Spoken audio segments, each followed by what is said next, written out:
Mesurer la pollution en temps réel et dans un endroit bien précis, c'est le credo d'une start-up grenobloise qui a notamment développé un site internet. Pour cela, des capteurs sont installés dans différents endroits d'une ville. Pour le moment, le concept se développe à Grenoble. Vincent Abran, Damien Borelli. Identifier le chemin le moins pollué pour aller au travail à vélo. Connaître le meilleur moment pour faire son jogging. Choisir un parc à jeux pour son enfant asthmatique. C'est désormais possible grâce au site internet de la start-up grenobloise e-Likens. Nos cartes sont vraiment en haute résolution.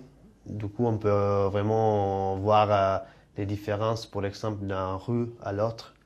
Et on peut regarder s'il y a des quartiers qui sont plus impactés pour la pollution en ce moment que d'autres quartiers. On a quelques pics, par contre, ici, notamment sur les quais. Probablement, il y a un bouchon. Une résolution à 10 mètres près et en temps réel sur la qualité de l'air à l'aide d'un modèle mathématique.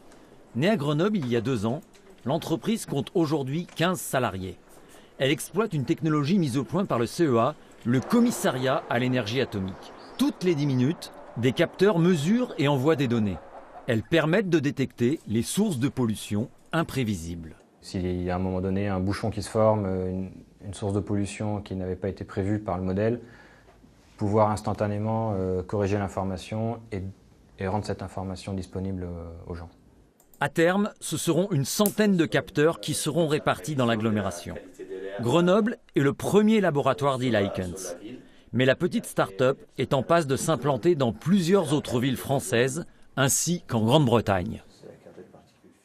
Les élèves du centre de formation en alternance de Saint-André-le-Gaz en Isère ont envoyé dans l'espace un ballon gonflé à l'hélium avec une nacelle légère afin de récupérer des données pour les exploiter durant les cours, notamment en maths et en sciences.